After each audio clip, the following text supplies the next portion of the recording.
Hi, I'm Dr. Neil Beck in Perth, Western Australia. I was a doctor for 53 years here in Perth, first in hospitals, then in the suburbs as a family doctor, then had my own addiction clinic for 5 years in which I treated 5,000 addicts in over 40,000 consultations. Altogether, I had 500,000 consultations, home and hospital visits, and in the early days when there weren't many specialists, helped to bring 800 babies into the world, did a lot of tonsillectomies and appendicectomies and broken bones and cuts and so on. And then as there were more specialists, focused more and more on my consultations with people with mental health and addiction problems.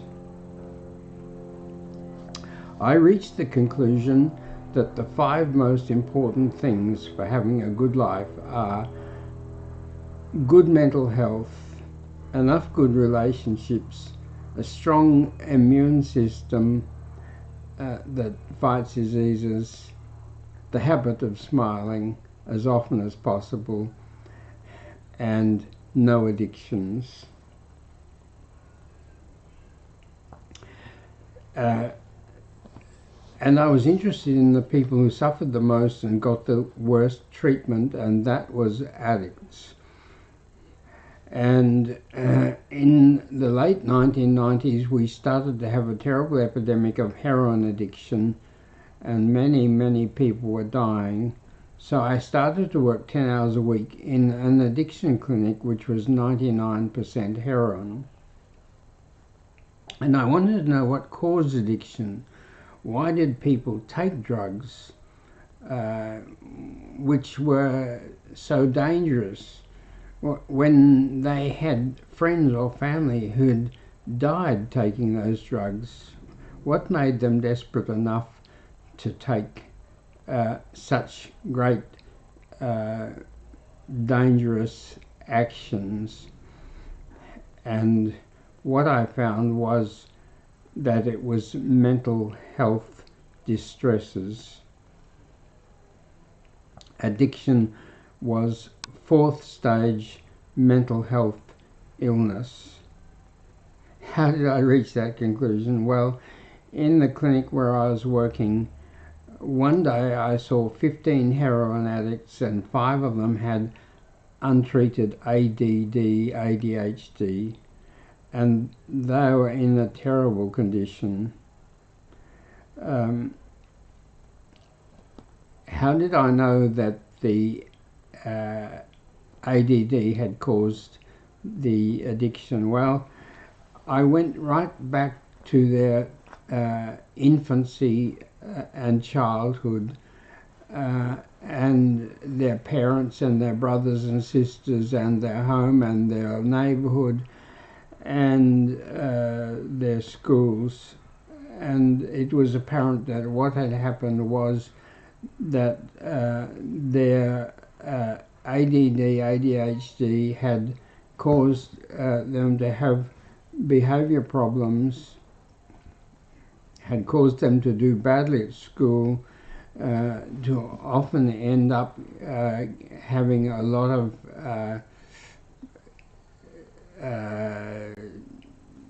distress, and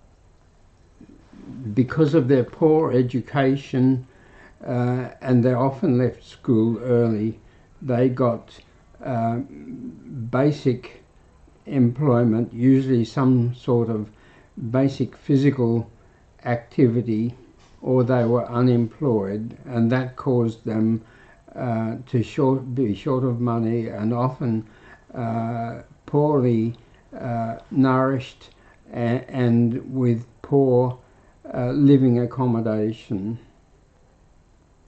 And living in the bad end of town where drugs were pushed, and in their distress they started to take drugs. They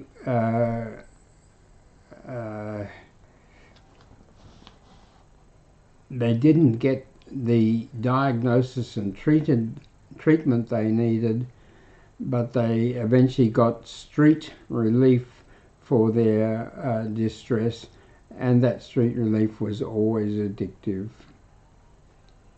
Sometimes alcohol, sometimes heroin, sometimes crystal meth, ice, those sort of things.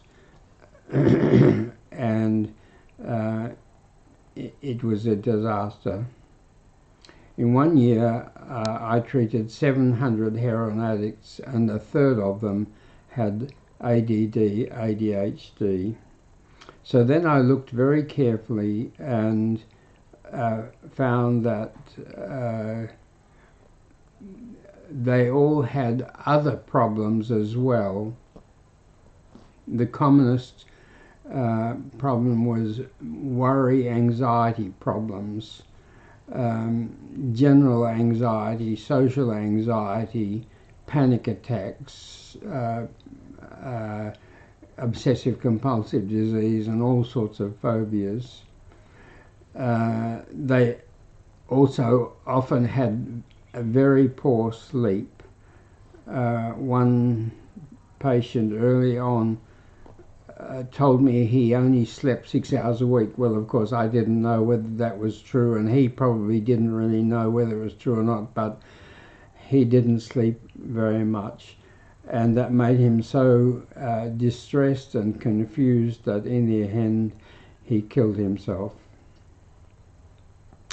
And many others had major depression. Many had bipolar disorder. Then there was the ADD, ADHD, and post-traumatic stress disorder, and what I call post-traumatic evil focus, which is when people couldn't cope with their problems, they would focus on other people's faraway problems like the CIA or Guantanamo Bay. And then there was very low self-esteem. A lot of them had very low self-esteem because of the poor circumstances in which they were born and grew up. And then some had schizophrenia and some had autism. So 19 out of 20 addicts had serious mental health disorders, and they usually had at least 2 or 3 disorders. I still remember one lady who had 5 major mental health disorders. So how did I come to be treating these people? What was my qualification? Well, it wasn't very good. As a medical student, I'm sure it's better now, but back in the old days, my medical student training in mental health was 8 one-hour lectures and 2 visits to mental hospitals. But there were few psychiatrists and psychologists when I started to in my own medical practice, and people had to consult their family doctor, their GP, if they got bad enough, and so we GPs had to learn, and we often did learn reasonably well how to help different common problems. But I then made a habit of studying mental illnesses, the problems that I saw people with, and I had a lot of experience, because unfortunately in the 1970s in Western Australia they separated mental health from addiction care. There were mental health clinics and there were addiction clinics, and the mental health clinics refused to see addicts, and the addiction clinics never did anything about mental health.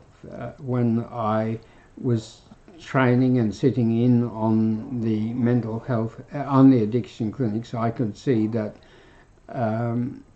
even very obvious and not too hard to treat mental health problems were always completely ignored, and it appeared to me that it was a policy that the addiction clinics did nothing about mental health. So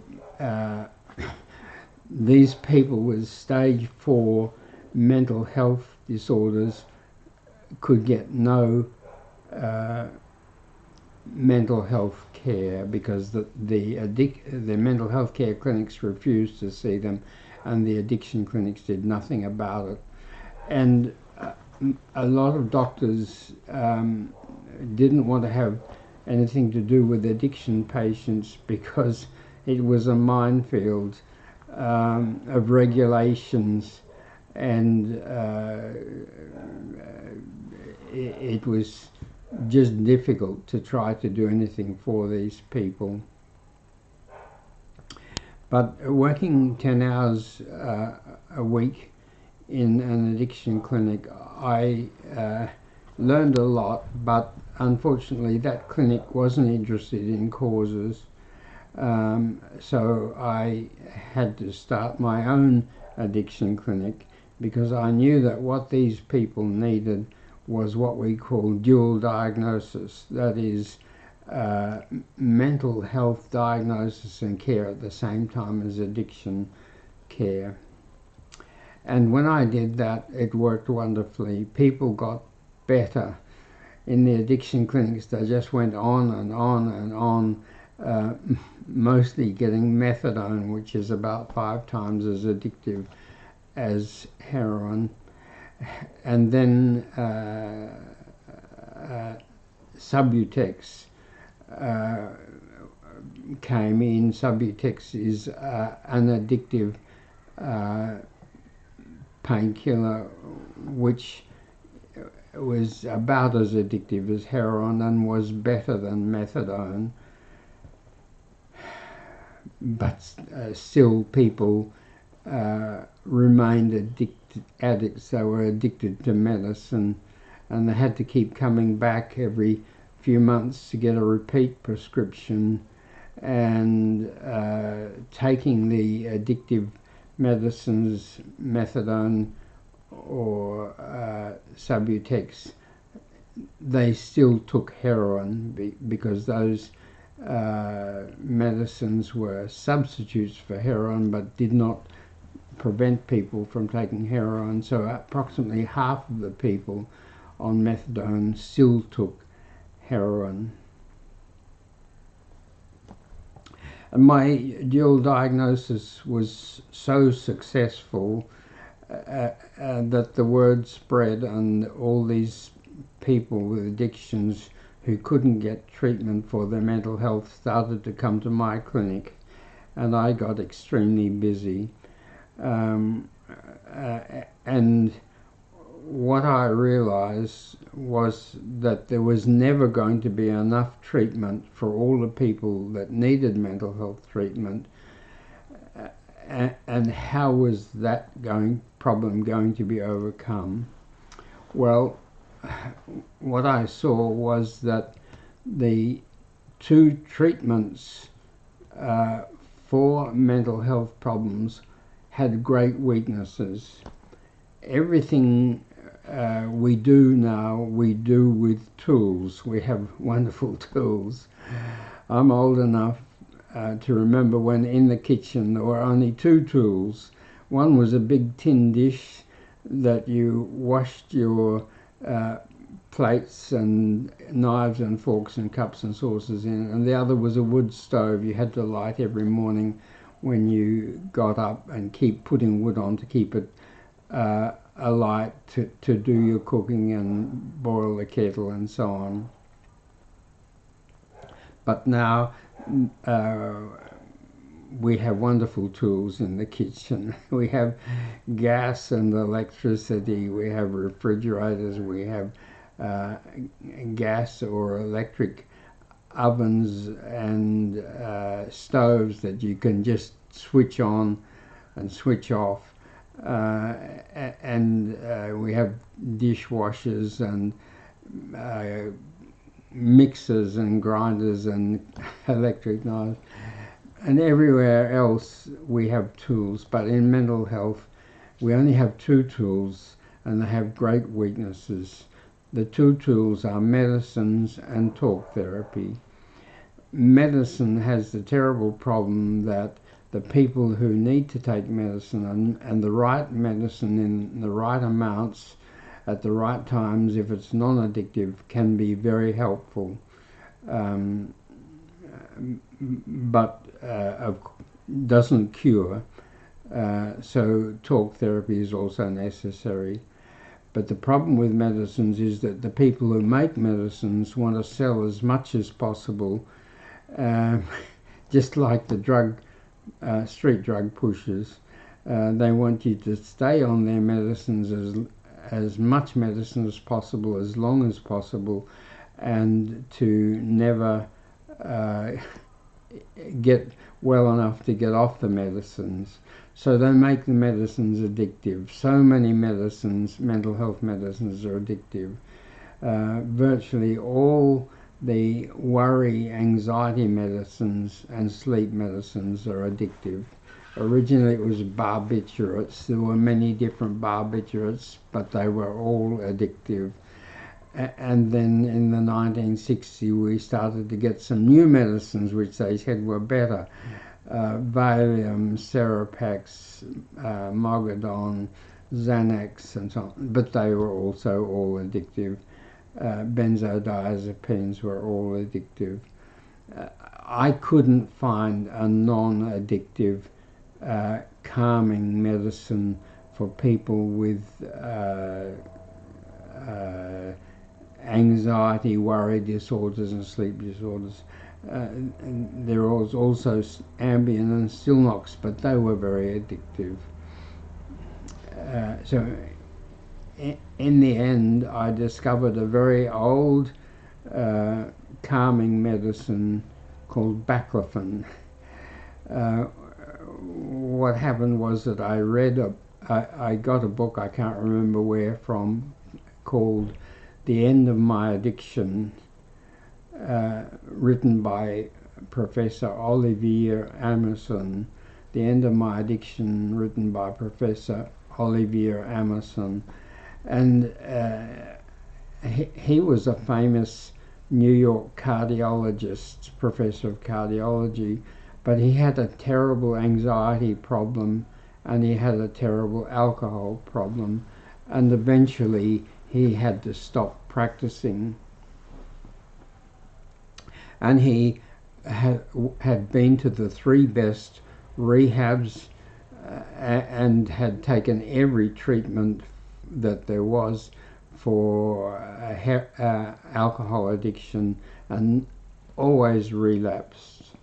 And then a woman doctor in New York who had a paraplegic patient who had a cocaine addiction gave this paraplegic patient baclofen for his muscle spasms, because paraplegics and quadriplegics often get severe muscle spasms. And when he took baclofen, he was able to just stop his cocaine. This got written up in the New York newspapers, and Dr. Amerson, Professor Amerson, read about this and thought, well, he'd better try baclofen as well. And when he took baclofen in big enough doses, it completely fixed his alcohol problem and his anxiety worry problem, and his life was totally changed. So he wrote this book, The End of My Addiction. So I then started to give baclofen to my heroin patients because they needed anxiety, worry medicines. They had terribly anxious, worrying lives, and baclofen worked wonderfully for them. But two of my patients on baclofen took too much, because even baclofen is slightly addictive. One lady I remember clearly, an Asian lady who was in a terrible condition because she was a heroin addict. She had 2 children and her husband had just died from a heroin overdose. And when I gave her baclofen, it worked wonderfully for her, but gradually she needed more and more and more, and she ended up on 9 baclofen tablets a day. So I had to try to find a way to overcome that problem.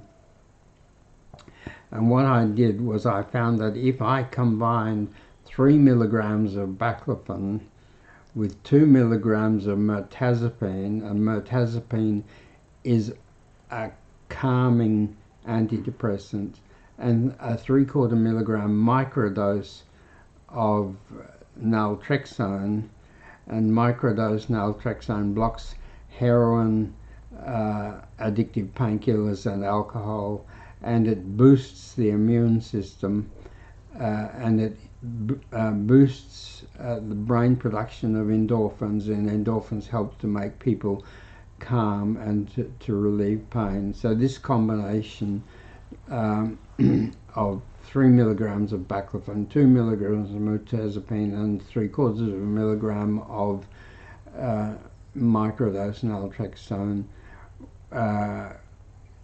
worked wonderfully. What I had found was that powder medicine, which people sucked and didn't swallow, worked far better, far quicker for people with mental health and addiction problems.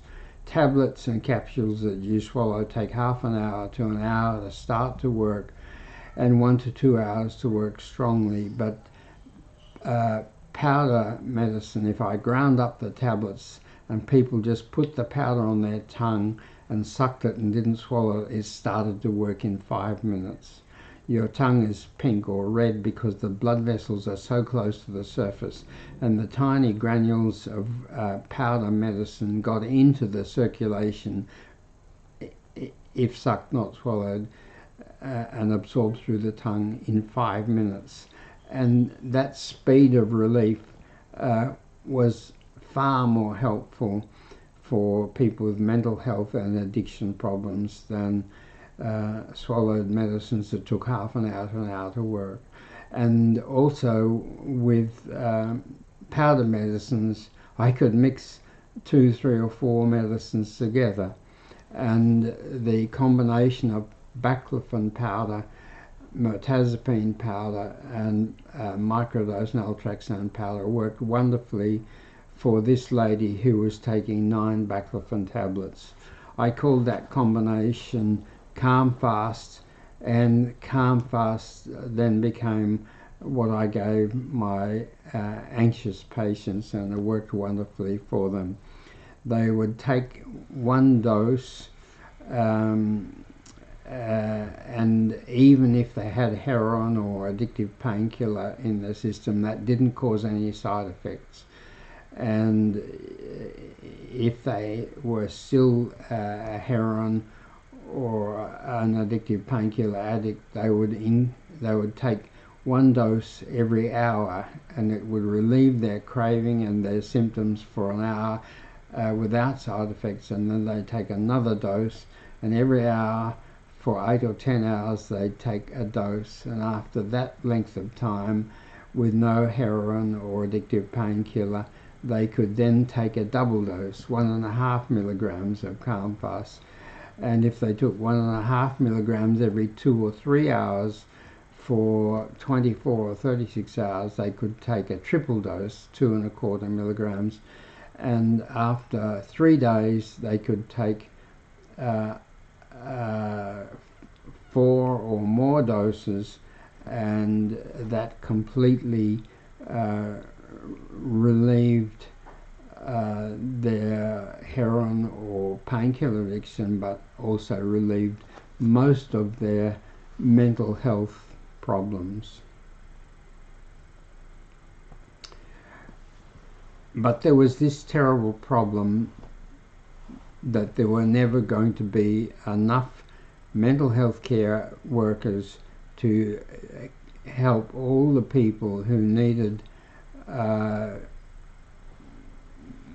mental health care. So most of them were going without mental health care, and many of them suffered so much that they ended up with street care, which was always addictive.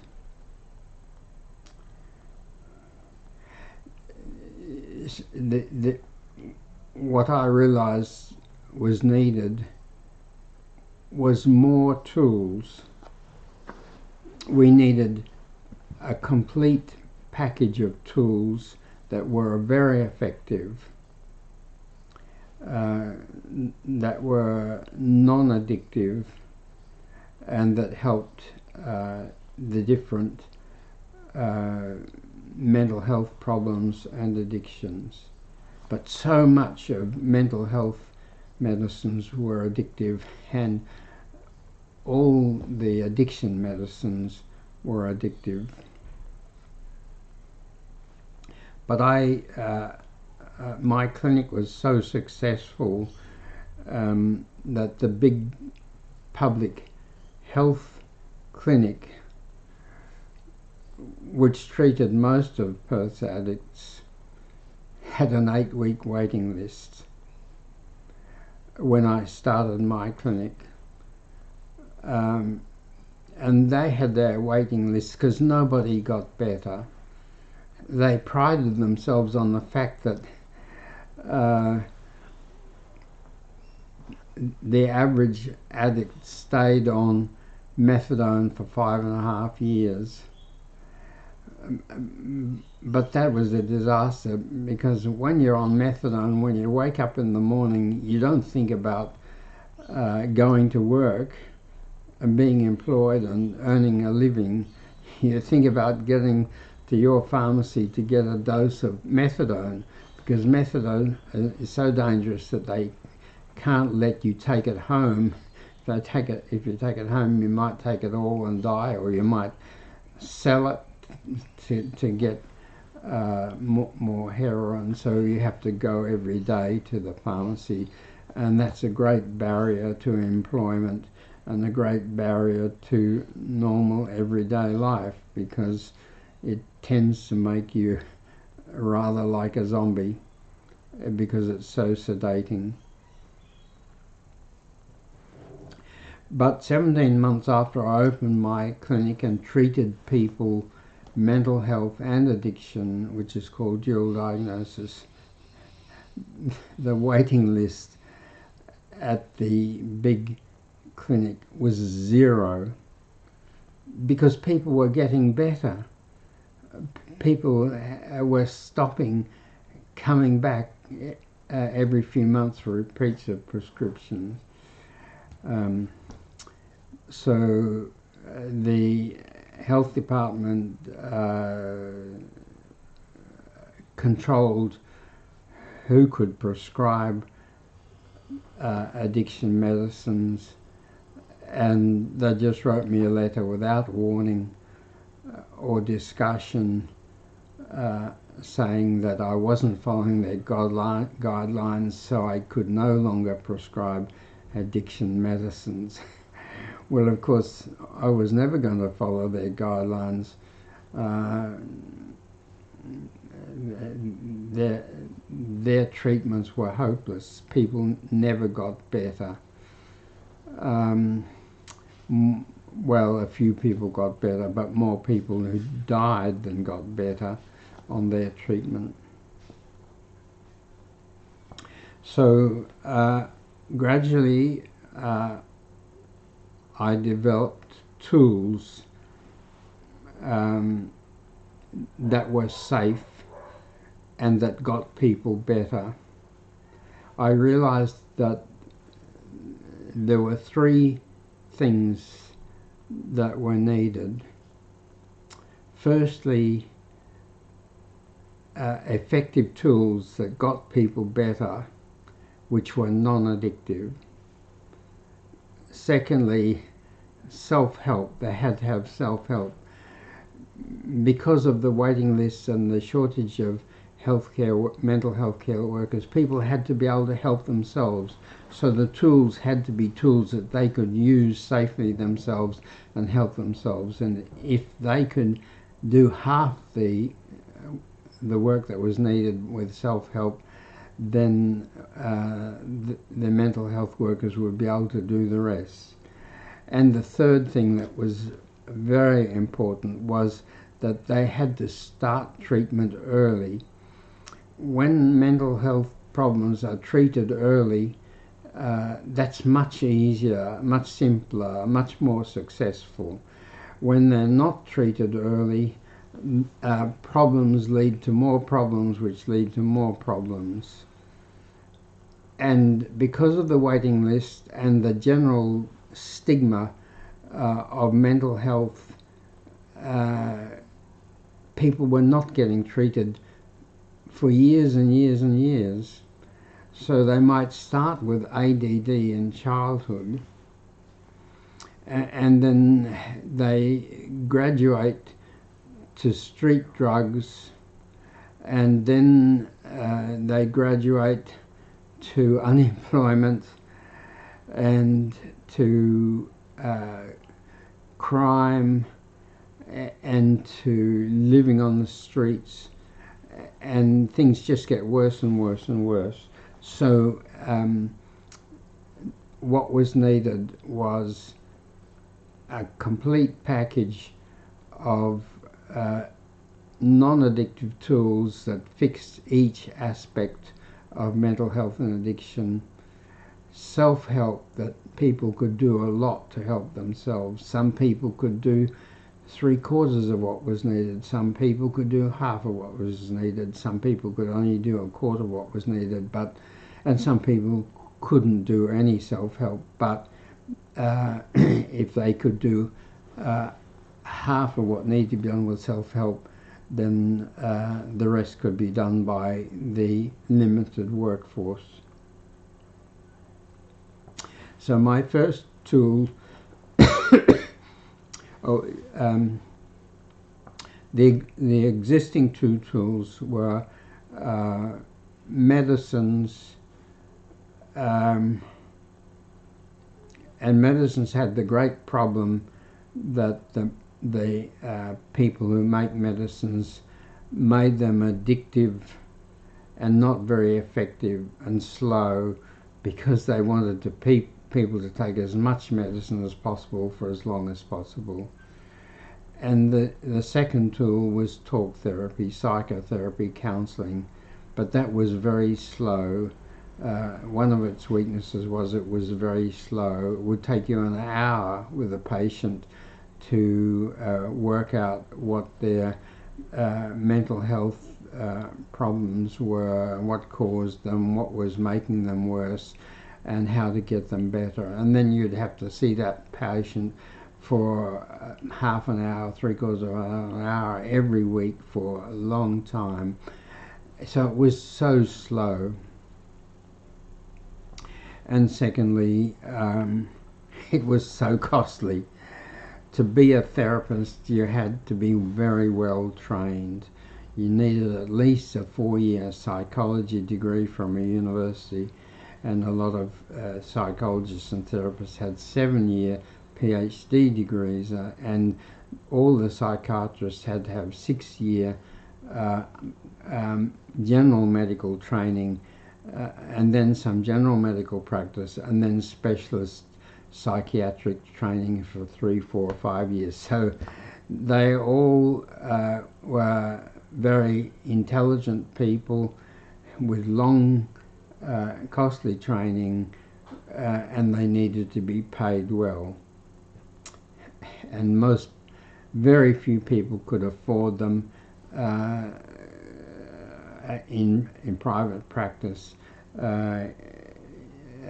If a person with a problem had health insurance, which wasn't very common, they would get a certain number of sessions each year subsidised by their health insurance, but not nearly enough. So most people had to depend on free government clinics, and they had very long waiting lists, and people never got enough sessions. As soon as they got a bit better, they had to make way for people on the waiting list who were in a worse condition. So my first tool was my first tool was actually a checklist, a 20-question checklist, which one of my assistants could do with new patients, and then in 5 or 10 minutes, with the result of the checklist and discussion of the main points, main answers to the checklist, I could understand the patient instead of taking 25 or 30 minutes, which I didn't have. But then checklists had their limitations. They're a bit slow and not perfect, and we realized that an app would be better. But apps were a lot of work to make and very expensive. So it was a long time before I was able to develop an app, and I called that app the Mental Fix-It app. The Mental Fix-It app, slightly odd name, but there were so many mental health apps, there weren't many names left. And the Mental Fix-It app asks 38 questions, which covered everything, which sounded like it would take a long time, but people didn't have to make right answers or give answers. They just had to tap a choice of 3 answers for each question, and they could do that pretty quickly. So they go tap, tap, tap through, and they could do the checklist answers in 10 minutes. And every time they repeated the checklist, the app, which we recommended they do often, they got clearer and clearer. Every time they read a question, am I anxious? Yes. No. Yes. Mild. Yes. Moderate. Yes. They tapped an answer. They got clearer. They got clearer about what their problems are. Are you sometimes racy and manic? Do you have difficulty focusing attention? So just repeating the app, they got clearer and clearer and clearer, but it still took 10 minutes. And a lot of them wouldn't do 10 minutes. So then we reduced it to 5 minutes. And 19 questions. And that's where it is now, and it works well, but we are a major task at the moment is revising all the questions and making them much more helpful, and arranging them in such a way that people only need to answer 12 questions each time, which they can do in 2 minutes. But it's going to be a month or 2 away before the Mental Fix-It app is a 2-minute app, not a 5-minute app. What I learned was that it was much more important, much more helpful to ask people what they wanted and needed rather than to ask the questions in such a way that enable us to make a diagnosis. So instead of telling them, you have got panic disorder,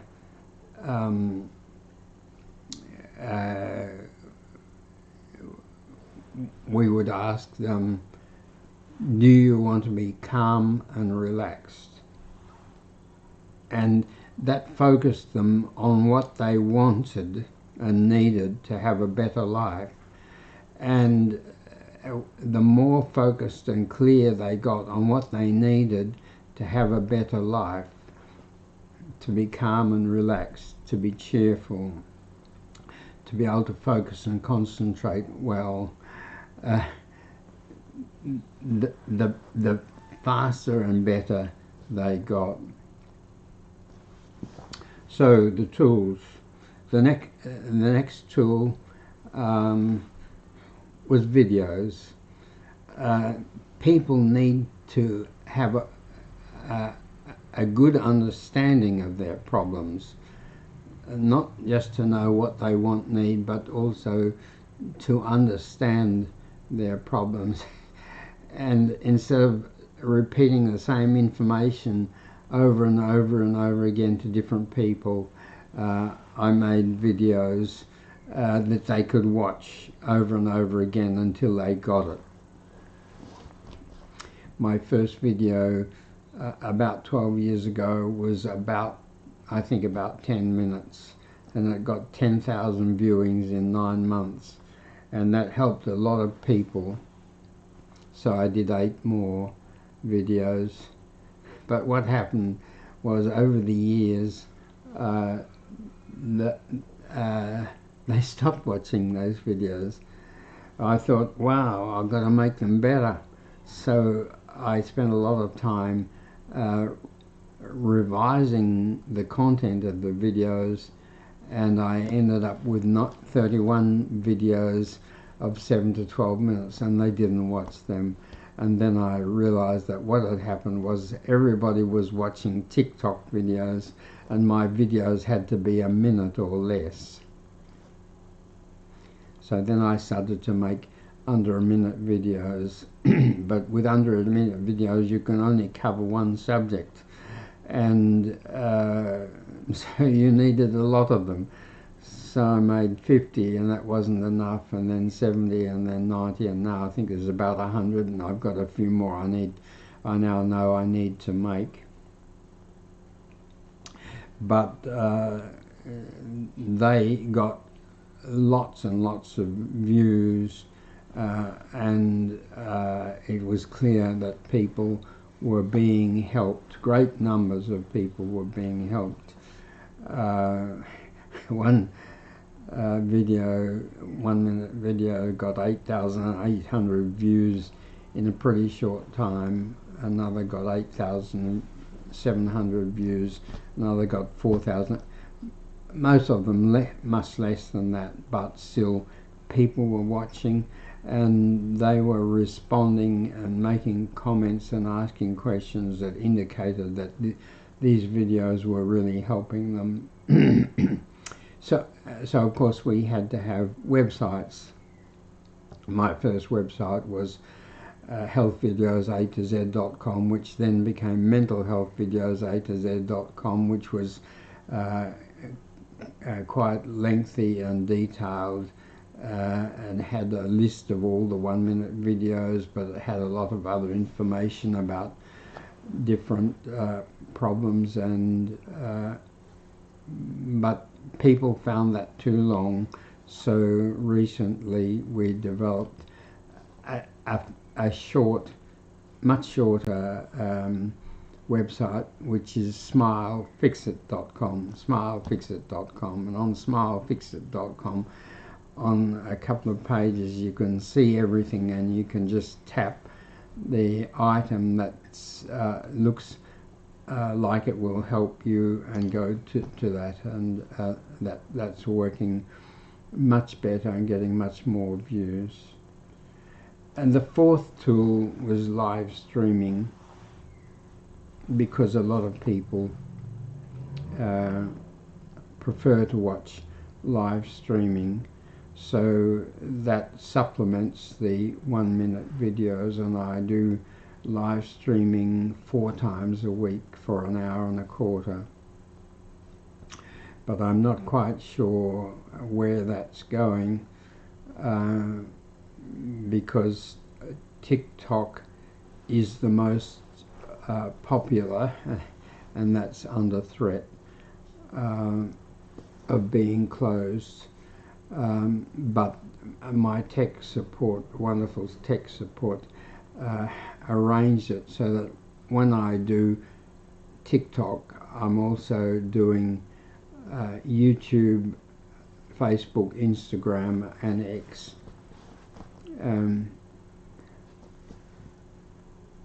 And I was doing, I have been doing at 7 p.m. on Wednesday, Friday, Saturday and Sunday, 7 p.m. Perth time, which is 9 p.m. Sydney and Melbourne time, which suits Australians, but sometimes 20% of our viewers are Americans, and sometimes 10% are from the UK, and 7 p.m. Perth time is 7 a.m. New York time, 4 a.m. California time, and something like that in the UK, and in all the other countries, Norway, Sweden, and so on, that we sometimes get viewers from Denmark. So I'm now going to do 2 of those sessions in the morning here in Perth, which will be in the evening in the Northern Hemisphere, to be more user-friendly for people in the Northern Hemisphere. Because I know that my presentation is different to most mental health presentations, as I'm very old, I'm not a technical expert, and I can't afford flash production, so I do it at home. But I find that a lot of people are happy with that, so I'm going to continue to do it. So that was 4 tools. Under a minute videos, the 5-minute mental fix-it app, which is going to become a 2-minute mental fix-it app, the smilefixit.com website, and live streaming. And the 4th tool is powder medicines, because what I found is that people with mental health problems and addictions need medicines that work very quickly.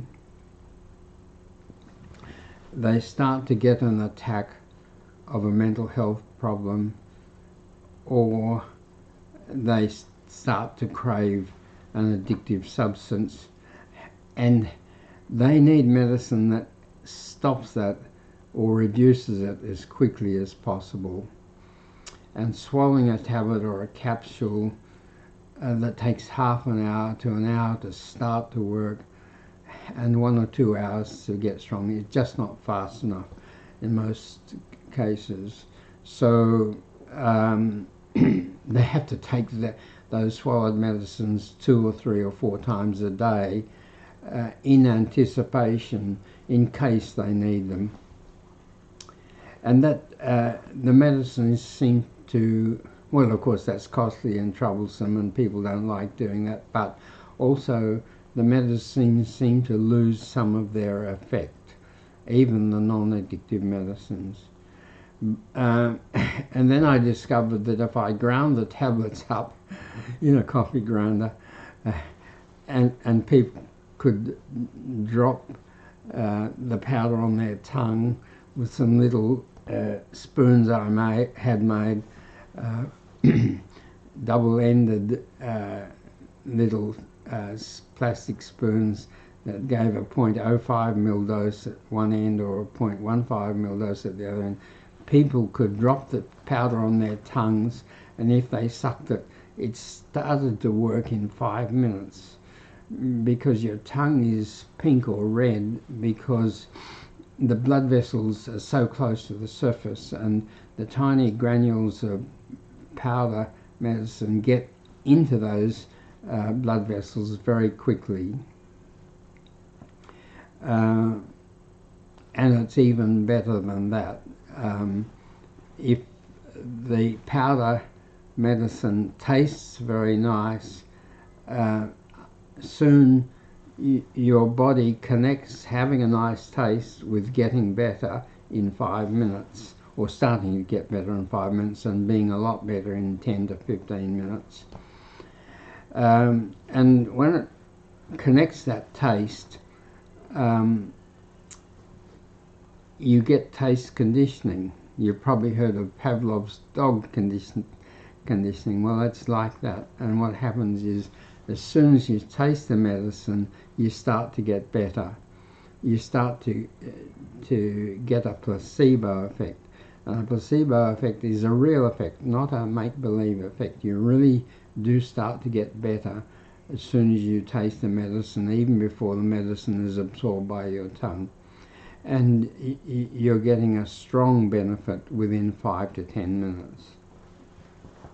And that helps a lot of people when they're having a panic attack or social phobia or post-traumatic stress disorder or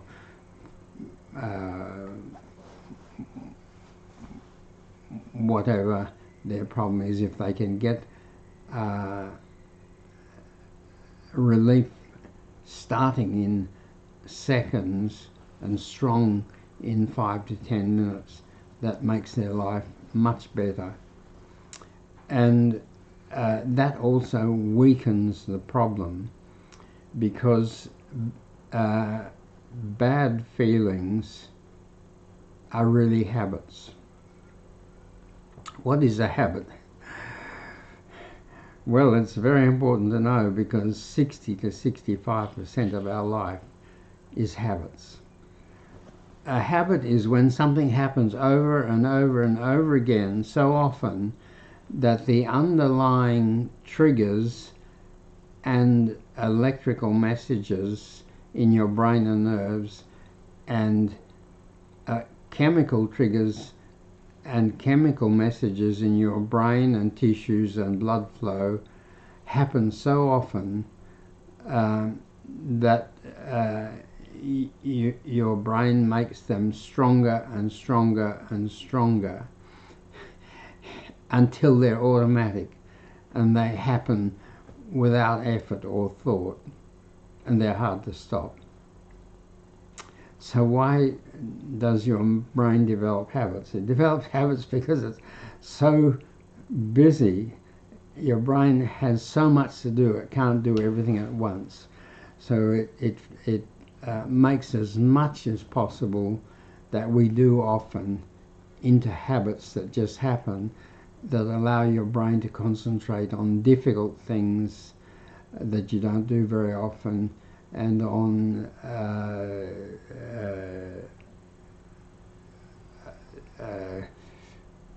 things that are changing, or new things that it needs to learn to manage. Your brain can't do everything, so it creates lots of habits. Sleep is a habit, but our feelings are habits, and our thoughts are, a lot of them are habits. And mental disorders, mental illness, is just bad feeling habits, bad thinking habits, bad functioning habits. And with habits, every time you do them, they get stronger. Every time you block them and delay them or stop them, that weakens the habit. So fast-acting medicines that you drop on your tongue and start to work in seconds, and work strongly in 5 to 10 minutes delays mental health distresses and drug cravings, and that delay weakens them.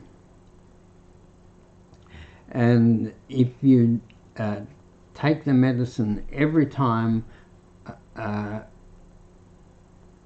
mental health problem or a craving starts, they get weaker and weaker, and then you can delay them longer, and then that makes them even weaker, and then eventually you can sometimes not do them. And when you sometimes not do them, that weakens them even more. And when you can not do them often enough, you can stop doing them. So powder medicines are much more helpful than swallowed tablets and capsules. So the next tool, powder medicines tool number 5, the next tool is pocket powder medicine dispensers. We put the powder medicine in the dispenser and we keep it in our pocket. And we can whiz it out and take a dose of medicine in seconds, anytime, anywhere, even driving the car, standing in a queue, or when talking to someone. We can just whiz it out and drop the powder on our tongue and start to get relief in seconds. So pocket powder dispensers made powder medicine even better, and much more convenient than little spoons. And it's even better than that, because with powder medicines you can mix 2, 3 or 4 powder medicines together very easily, and that's what people need, because they don't have one problem, they usually have 2 or 3 mental health problems and at least one addiction, but they might have an alcohol addiction and a tobacco addiction. So if I mix the right 2, 3 or 4 medicines together, they can get relief from multiple things at once, and that allows them to delay things much longer and then to eventually stop things. Yeah, I mean, you can give a person a prescription for 3 different tablets or 3 different capsules, which I used to do, but they got them mixed up, and they liked this tablet and they took too much of it, and they didn't like that tablet, so they didn't take much of that, or they didn't have enough money to get all 3 prescriptions dispensed, so they only got 1 dispensed. Powder medicine is cheaper in pocket dispensers, is cheaper than tablets. Nearly all medicines start as powder, bulk powder, and then they're made into tablets or capsules so people can take a small dose at a time. You can't, no use getting a bottle of powder, but turning powder into tablets or capsules is a whole industry in itself. They have to get exactly the right amount, or they allow a 5% too much or too little, and the tablets mustn't crumble and fall apart.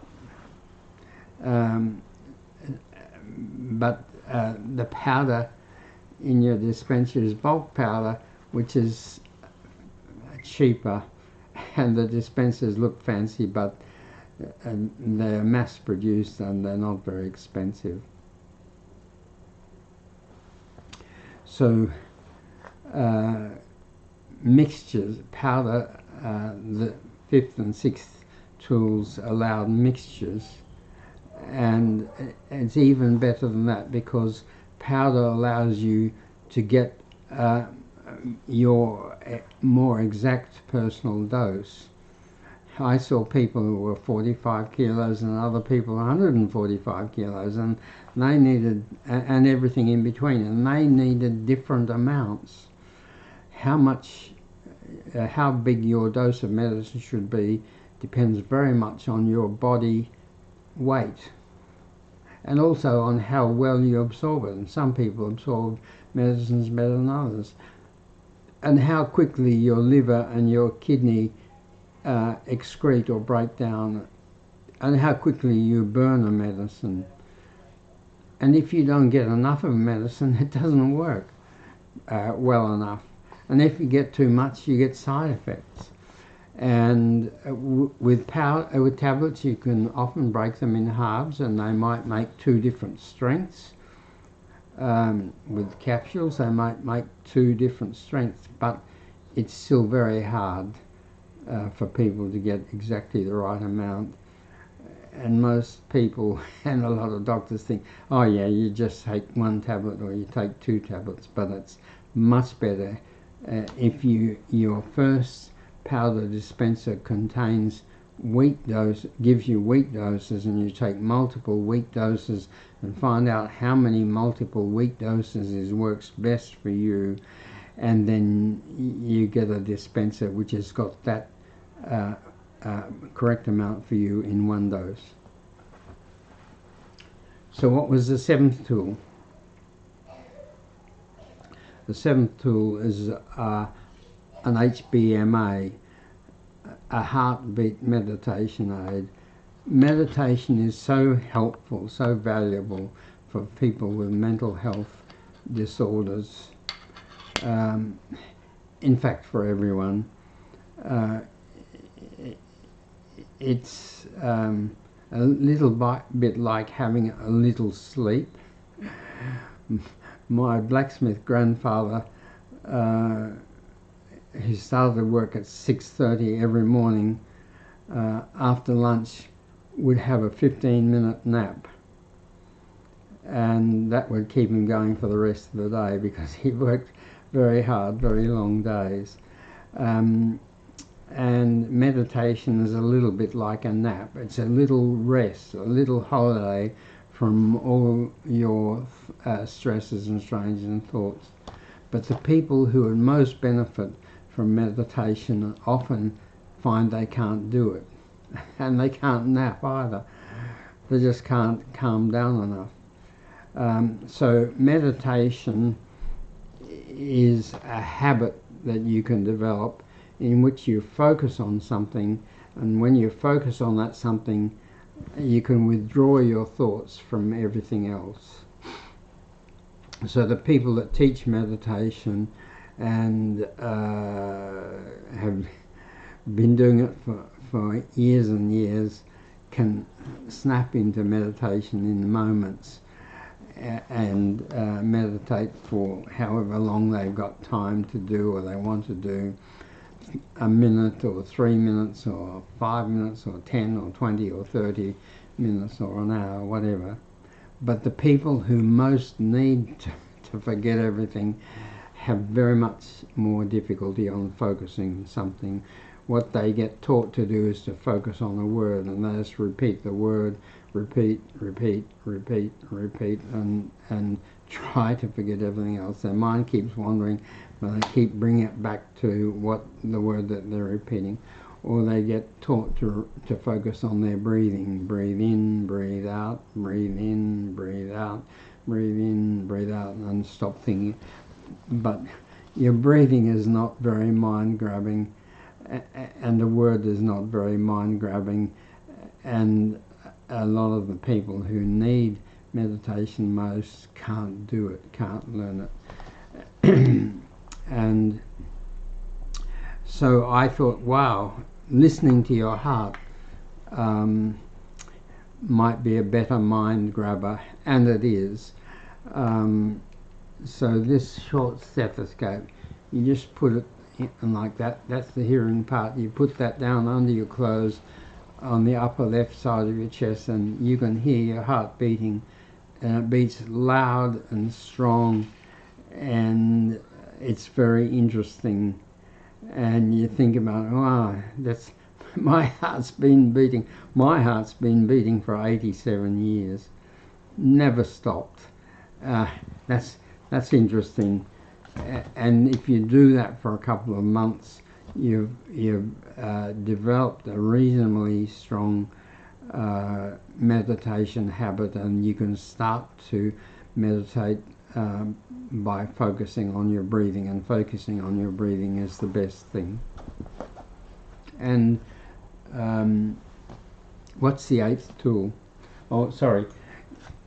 If you want a heartbeat meditation aid, we can send you one for $25 plus postage. And the 8th tool, which should become available in the next month or so, is a pocket dispenser that dispenses a much bigger amount of powder. The medicine dispensers only dispense 0.2 of a mil at a time, but the new dispensers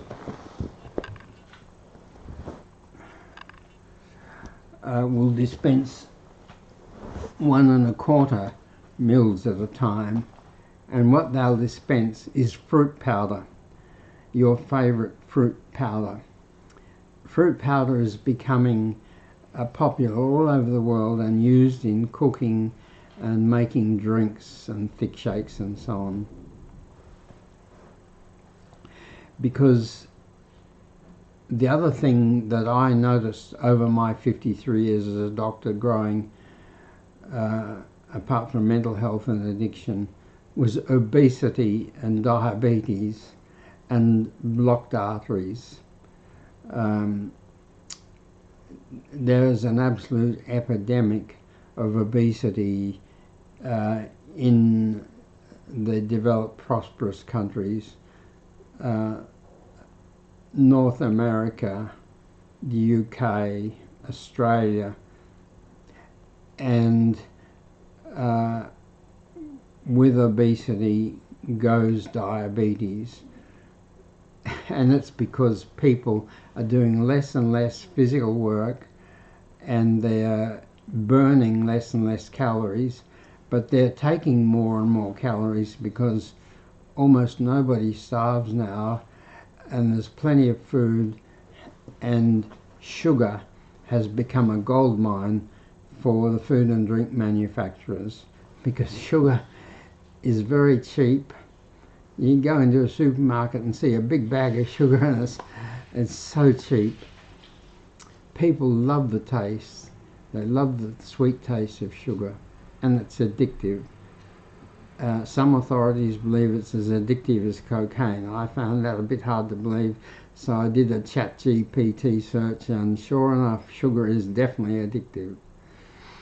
And it's very easy to use, and it's very easy to transport, and very easy to store. So convenient. So the food and drink manufacturers put as much sugar as possible into everything possible.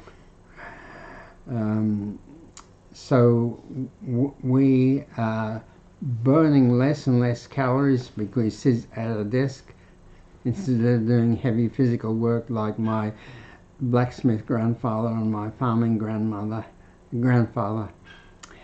And because we've all got cars and public transport, so they don't walk. My blacksmith grandfather never had a motor vehicle, and my farming grandfather got one when he was 40. When he was 40 in 1915, he got a T-model Ford, a second-hand T-model Ford, for £100, and walked a lot less after that. So we're burning much less calories, we're consuming much more calories because there's lots of food and there's lots and lots of sugar. So how are we going to solve that problem?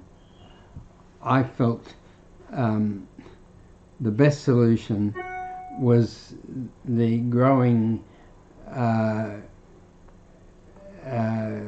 interest in tasty fruit powders. So, but cooking and making food with fruit powders and making drinks is a bit time consuming. What if people had a pocket dispenser, and they can whiz the pocket dispenser out anytime, anywhere, driving the car, in the queue, during work, whenever, and have half a teaspoon of lovely tasting fruit powder, because that's all you need to get a lovely taste. And they could do that as often as they wanted. It cost them cents, not dollars. That would help to greatly reduce sugar and food, and some other things like smoking or drinking too much. So the 8th tool, which will be available in a month or so, will be pocket dispensers that you can take doses of your favourite powder from. Now, I think that's enough for one day, so I'll shut down now and wish you all the best. I'm too old to know how to talk to people on this technology, but I'm very interested in knowing what your thoughts are, so please send me comments, questions, criticisms, how things could be better, either through the platform you watch the live streaming on, or through our email, which is healthestuff@gmail.com, healthestuff@gmail.com, which you can find at our short website, smilefixit.com, smilefixit.com.